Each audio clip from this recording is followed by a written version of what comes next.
Hello, everyone. Welcome to the Veterinary Business Podcast, your ultimate resource for developing a successful veterinary practice and career. I'm Michael Walker, a leadership coach, consultant, and one of the co-hosts of the Veterinary Business Podcast. On this podcast, we bring you insights and expertise from industry-leading doctors, experts, and thought leaders. We cover a wide range of topics, including practice management, marketing strategies, leadership development, finance, HR practices, AI, law, and so much more.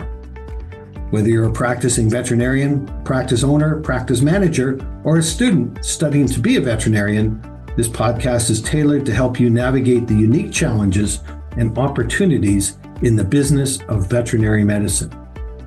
Every listener of this podcast is welcome to visit www.veterinarybusinessinstitute.com for additional resources and tools to support your growth, and our past podcasts as well. And remember, you can subscribe to our podcast on iTunes, YouTube Music, Spotify, and other popular podcast platforms. And we love likes, shares, and reviews.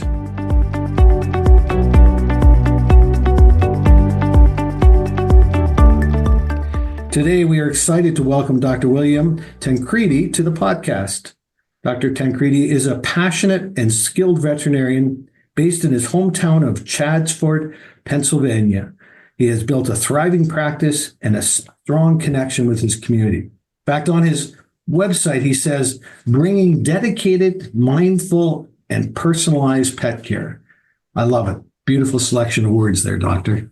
With a Doctor of Veterinary Medicine degree from St. George's University and nearly a decade of experience, he specializes in internal medicine, soft tissue and dental surgery, radiology, ultrasound, and dermatology. As the Chief of Staff at Old Ridge Veterinary Hospital, Dr. Tancredi is committed to excellence in veterinary care. Beyond his clinical work, Dr. Tancredi is a thought leader in the integration of artificial intelligence into veterinary medicine.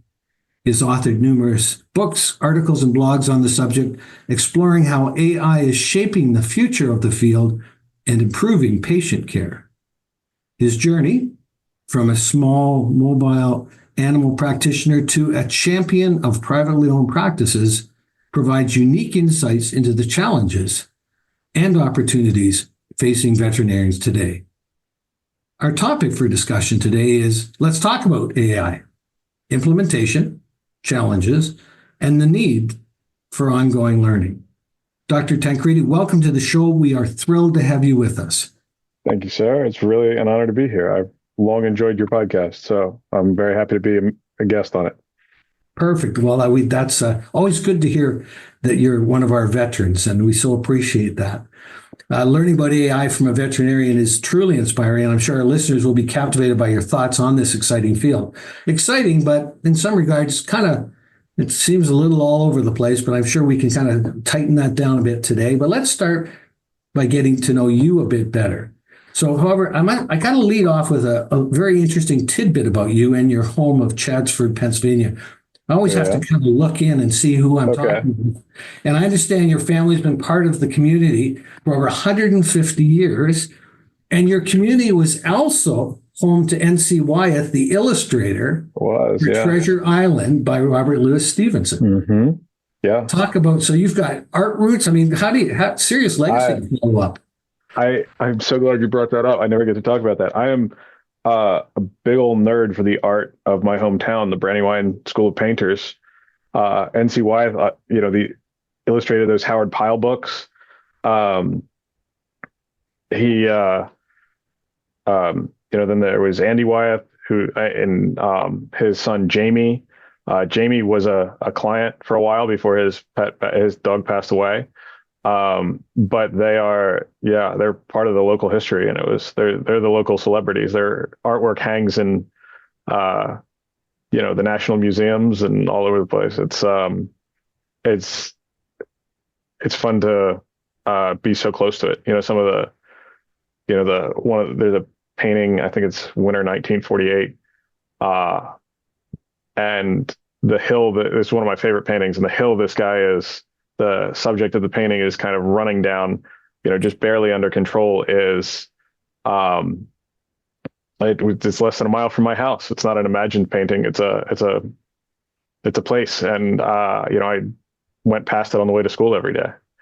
So, it's fun to, see the history, as vividly as the Wyeth family's painted it. That's really beautiful. Yeah, I mean, like when history is like living, like you get to see it every day. Just watching a renovation, one of those home renovation shows. They're working on a house from the 1800s, and they're talking about the newel post and how many hands have been on that newel post. How many who's covered, who's been there. Who's sure. And I think that speaks something to about just how you kind of approach veterinary medicine and the relationship you have both with the pet parents as well as the patients themselves, the animals. And I want to kind of start off with questions. The first question I want to lead off, though, is really telling us a bit about yourself. How did you first get into veterinary medicine?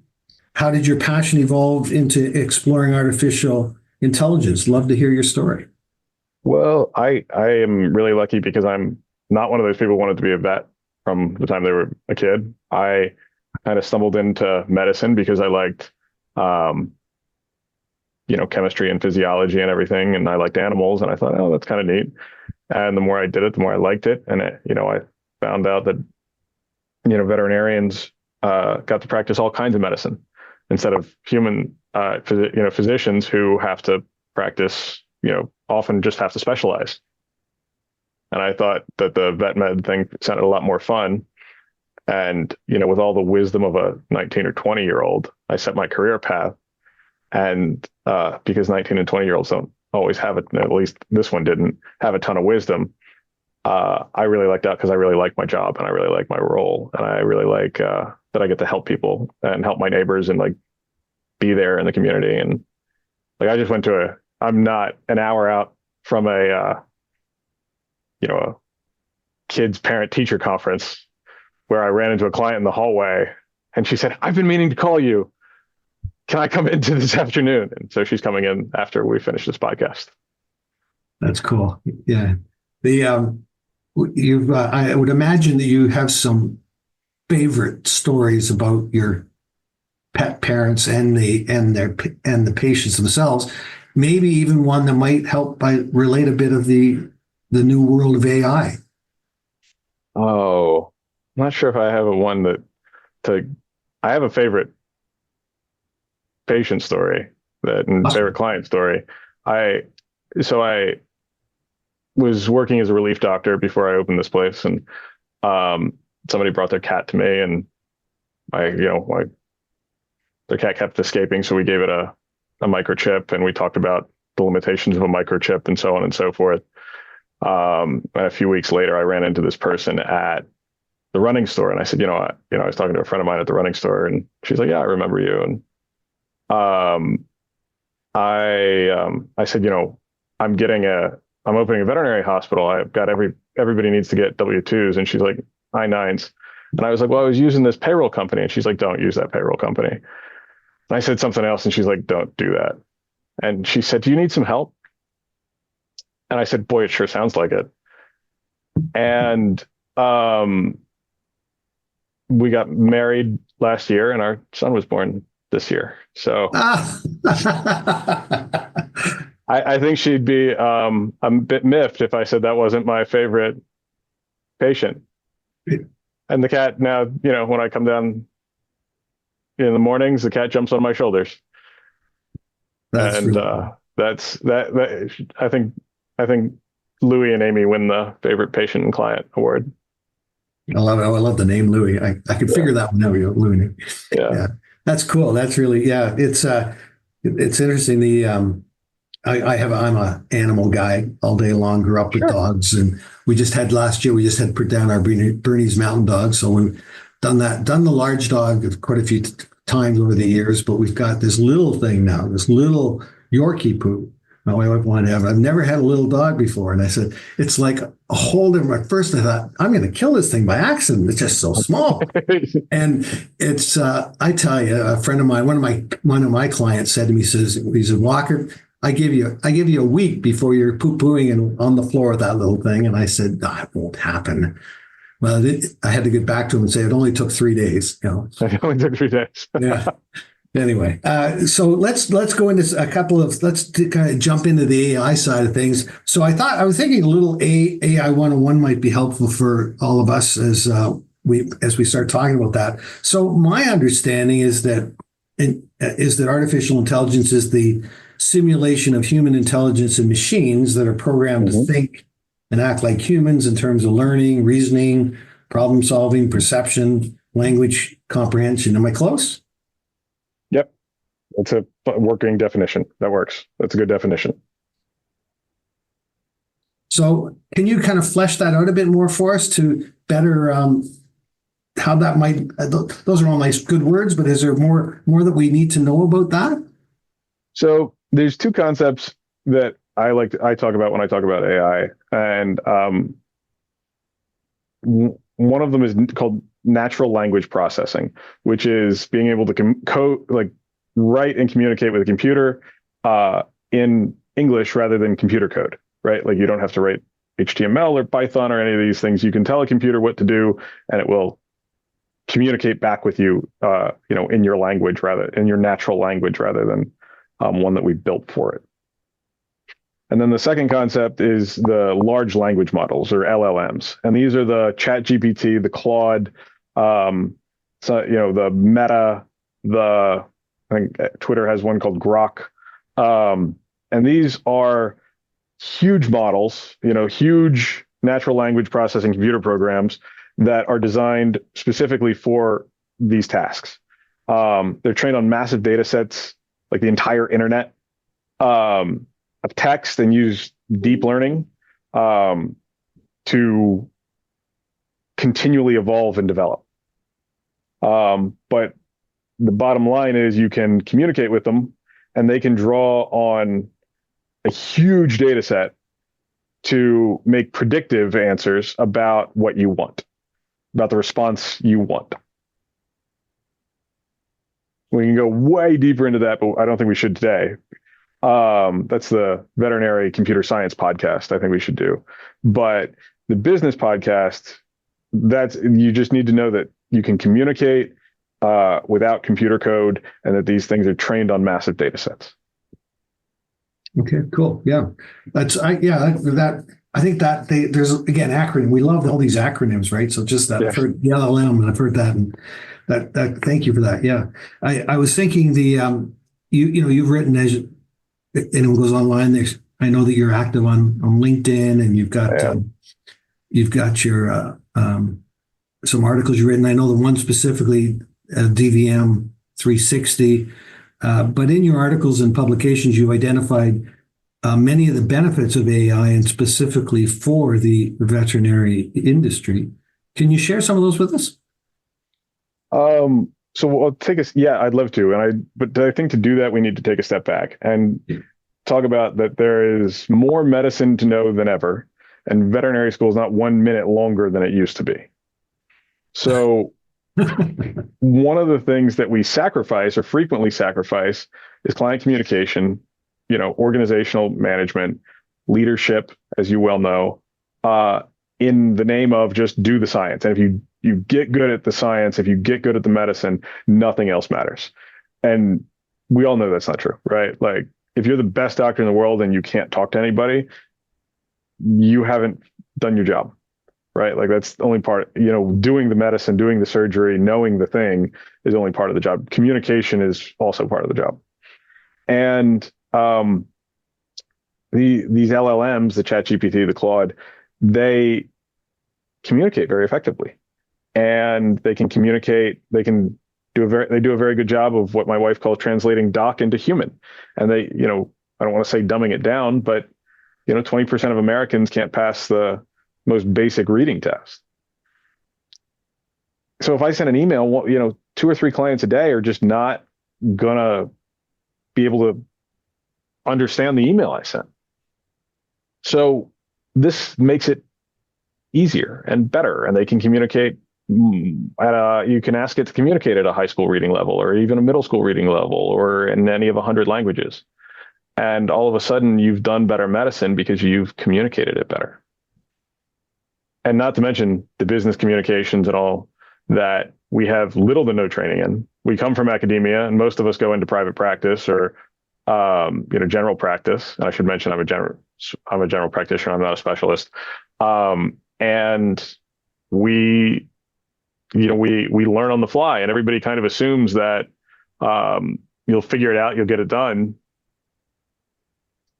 And there's not really any training or testing for that specifically in veterinary school. Or there is, and it's a 2-week course or a 3-week course. And they're like, yep, you got it. Thanks. You can write an email.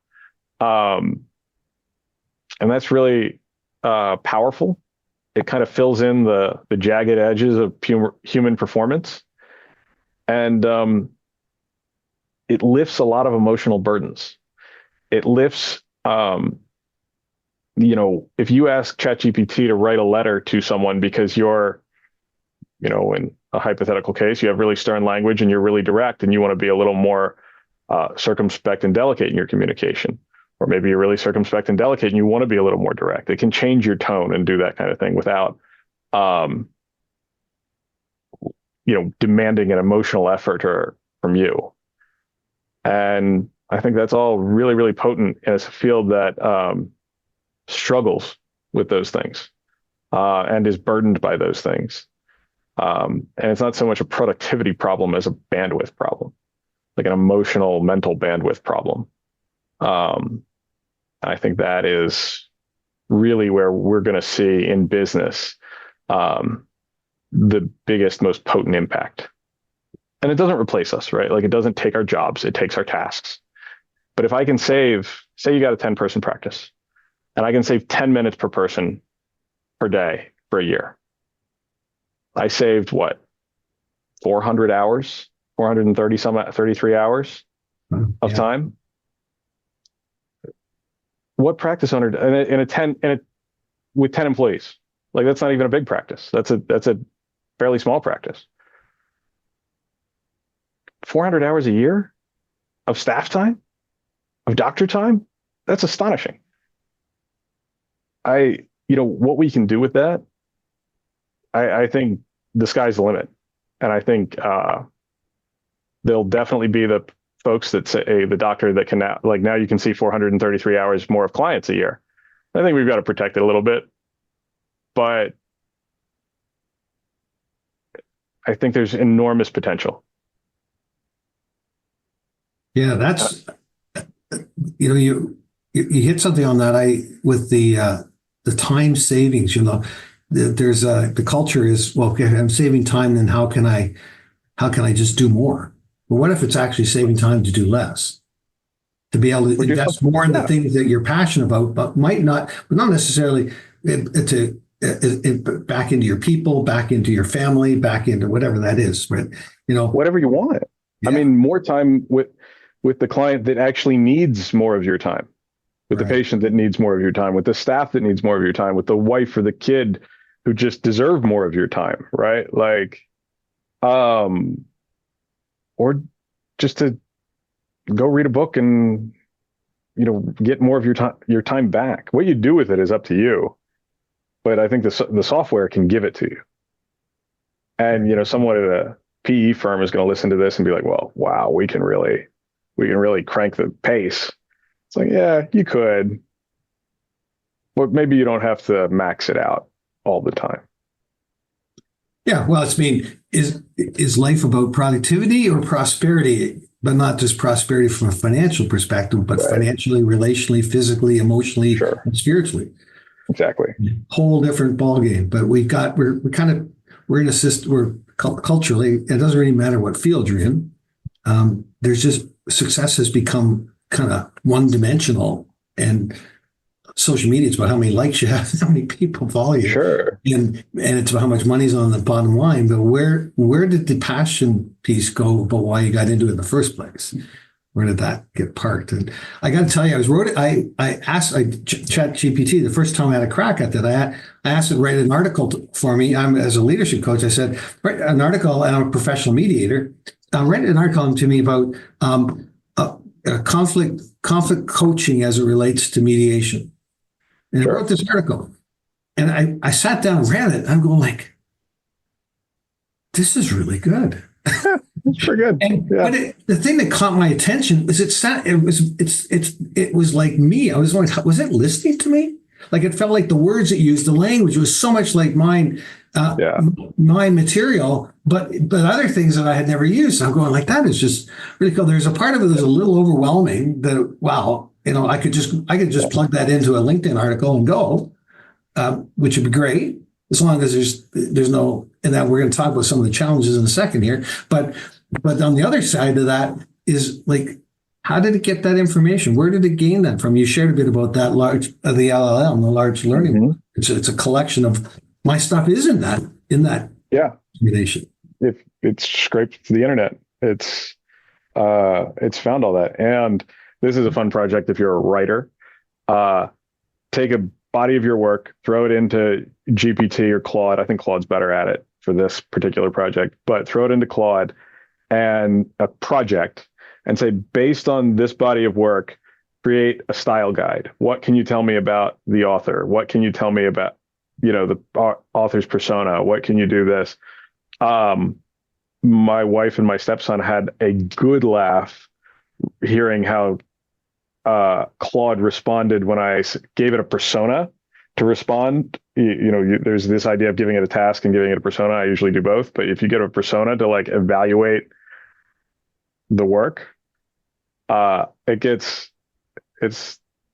pretty funny. It's pretty entertaining. It's a little bit of an ego stroke, but it's insightful, right? It's a somewhat sycophantic but otherwise neutral evaluation of your work.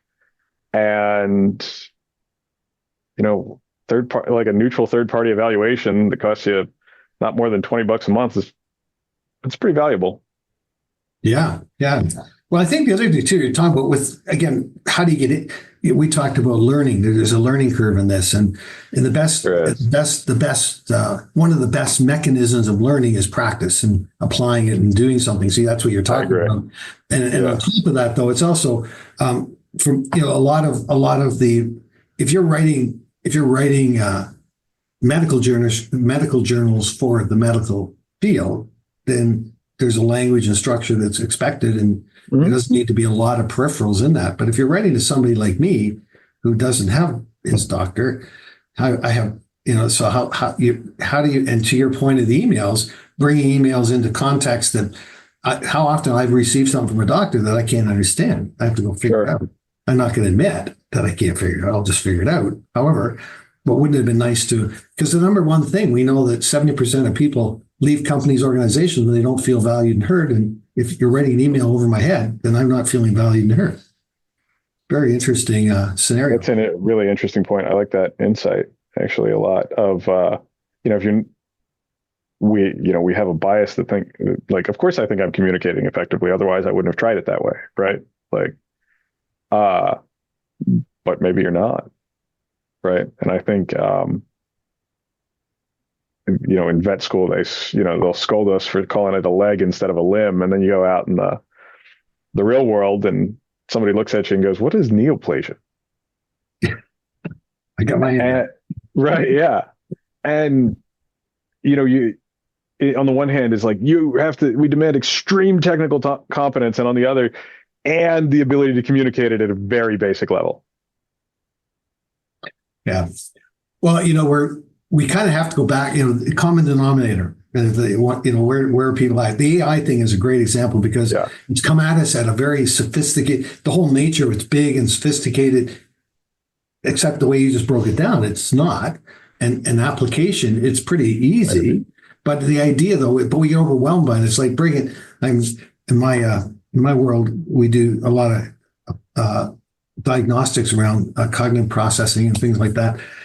How we think and how we feel, our personality types, our learning styles, appreciation, and confidence. But, I use a model for it that I've used with major corporations. They don't know this necessarily, but I took the premise of the model out of a kid's storybook about bowling to dummy down the differences between people and to make it sticky enough that there's 4 animals, a beaver, a golden retriever, a lion, and an otter, and you can group the whole world into it and have fun with that. And but if I told them, if I told them it was just from that, they wouldn't want to, they can't receive it. We've kind of lost our ability to have that unconditional curiosity without opinion, expectation, and judgment, Sure. starting with ourselves. But hey, listen, I doing exactly what I wasn't going to do is joining in with you. And this is your Yeah, time I know. and our time. But hey, I want to go to challenges because we'll pick up. I think as we move along, we'll pick up some other benefit aspects. But I read an article just recently about. It identified a whole whack of different challenges with AI. They included kind of those big picture items of ethical bias, privacy, legal, trust issues, but Sure. also the technical stuff like implementation, integration, Sure. Sure. knowledge, computer Okay. power. What do you see as significant for AI as a whole and the veterinary industry specifically in terms of challenges? Um, I say this like a guy who lives in the trenches, not, but it's irrelevant. They're going to be overcome. Um, this is one of those things that we're going to have a responsibility to know how to do. It's just going to be expected to know how it works and how it affects us. We're doctors. This is part of our responsibility to learn and to know about. I think if I was running one of these big corporations, I'd be hiring a chief innovation officer, a chief AI officer, who was a veterinarian, just to dedicate themselves to learning about it and synthesizing it for the rest of my veterinarians, because you've got people who are doing it and building these things, and they're amazing and they're great, but they're computer scientists, and some of them are veterinarians and computer scientists, but they can't spay a cat, and that gap's getting bigger faster. And but those challenges are going to be inevitable, right? Like, you're not going to want to pass this up. You're going to sound like one of those people who refused to use email, wouldn't trust a search engine, didn't look at Wikipedia. You just get left behind. This is a tectonic shift in the way technology works. It's not, you gotta get your arms around it, or,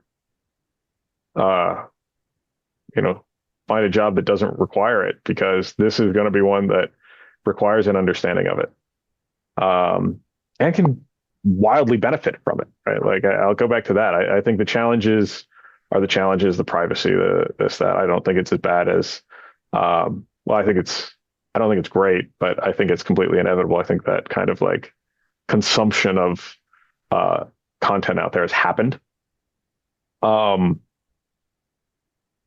I wouldn't go giving it your bank account number, but that's okay. Like, that's just good sense. And that knowledge is just going to have to be common knowledge, common sense. Yeah. Yeah. It's like the horses are already out of the barn. Yeah, this is happening. It's going to, I saw a recent article that said there was going to create like something like 20 trillion in additional productivity in the next 5 years, 6 years. That's the second biggest economy in the world on its own. Like, that's huge. That's beyond comprehension. That's something we can't ignore. That's something we can't, and we've got a little bit of a history of, ostrich behavior, just like, oh, no, I don't need that. I don't need a electronic PIMS. I don't need a digital x-ray. I don't need that kind of stuff. It's like, it's going to become standard. And if you want to stay relevant, you better know how to do this. Well, you kind of you led right into, as soon as you got big there. I'm not a veterinarian, I don't have a practice, but if I'm sitting listening, I'm thinking, yeah, that's the point. It's big and there's a lot of stuff. Where do I start? So from your perspective, where do you start? If I was going to start implementing AI in my practice, how would you recommend I start? Where would I start? Timeframes, that kind of thing. There's a professor at Penn who's writes a lot about AI. He's a business professor. He's not veterinarian, but he's pretty good. The guy's name is Ethan Malik, and he says it takes 3 late nights. In that, spend 3 late nights, probably 5 to 10 hours, probably closer to 10 hours. I'm a fairly cheap veterinarian. Find a way to spend the $20 on the thing and invite it to the table, and invite it to the stuff you're doing and try to use it. Now, that's not to say use it without telling you what to do, right? Like, be specific, prompt it, tell it exactly what you want. And if it doesn't give you what you want, ask a different way.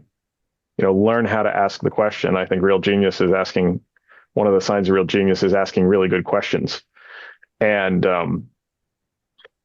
that's what I would do. I'd spend 3 late nights with it. I'd download it on your phone. I'd pay the $20 and I'd play with it. There's a woman named Petra Harms, who's a veterinarian, who gives a pretty decent intro class, some videos about what AI is and how to use it. I think that's good. I think Digitail puts out some pretty high quality stuff on, I say that selfishly. I was in one of those videos, did one of those webinars, but I think that, I write a Substack and I give some projects and some tasks and some stuff that you can just try on your own. But it's fun, right? Like, it's tinkering. It's almost, it should feel like play. It shouldn't feel like grinding away at your math homework. Yeah, that's kind of it's. Well, for me, if it's not fun, I don't want to do it.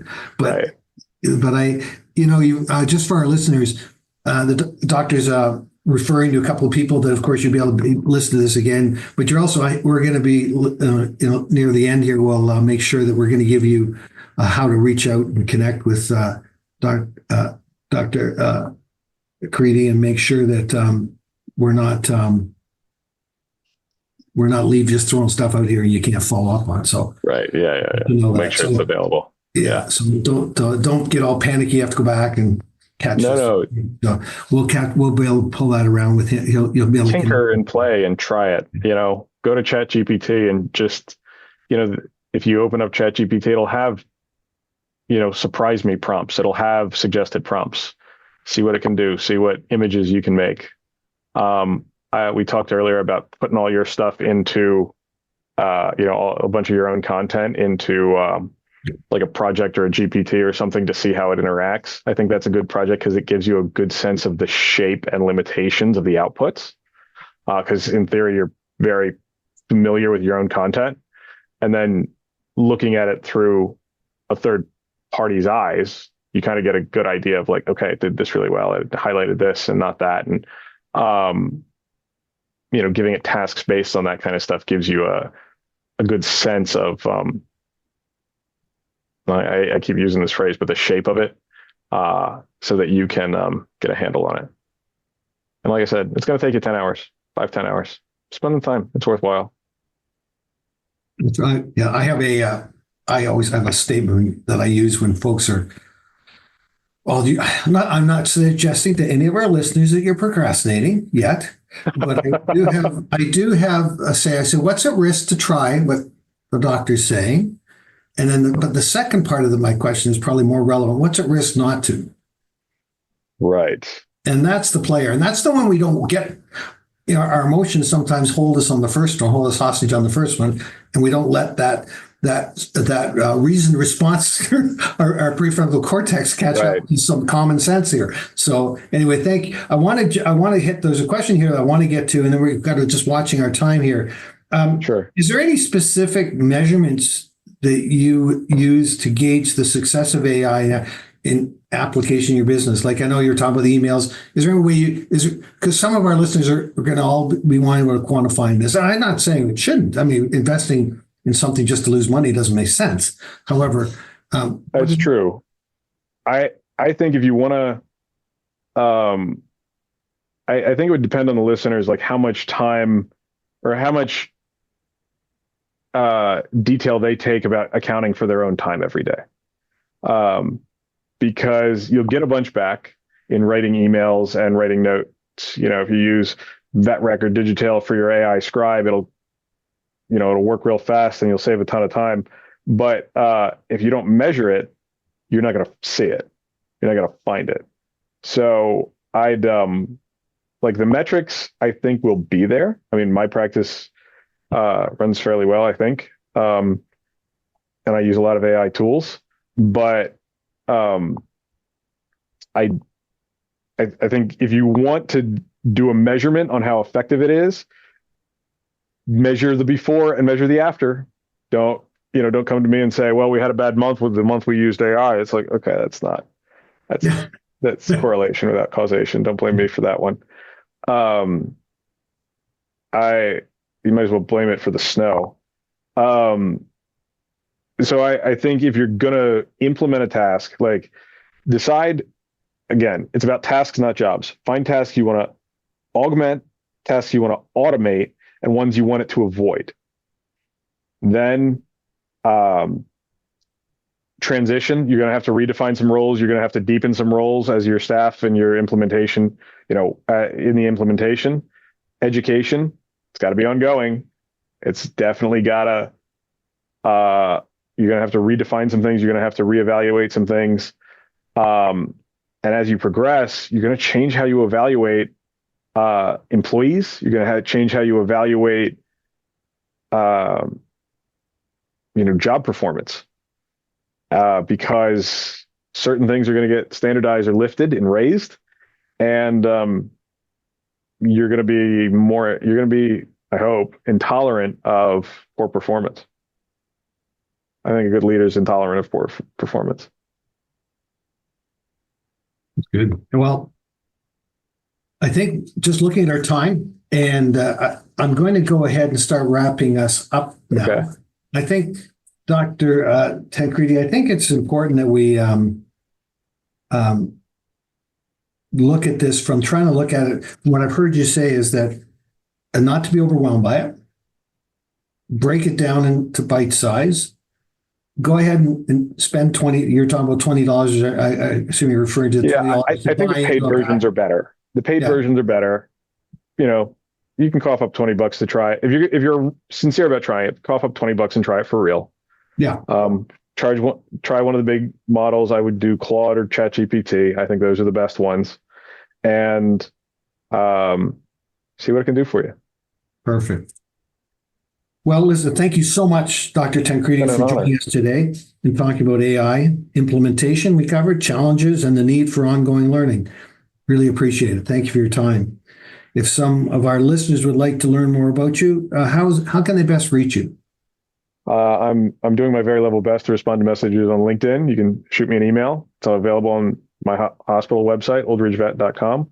Or if you do me the honor of reading my writing, it's on Substack under Docs Fire, F-I-R-E.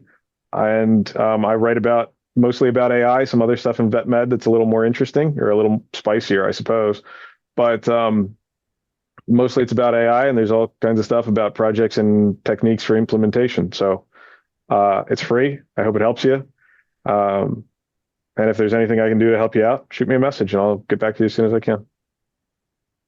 Awesome. Well, we've got Docs Fire on Substack, on LinkedIn. Reach out via LinkedIn email messaging, or on your website for your practice, oldridgevet.com. Yep. Sounds like oldridgevet.com. Yeah, it's pretty easy. And Old Yellow's there as well, right? So right. Yeah. Yeah.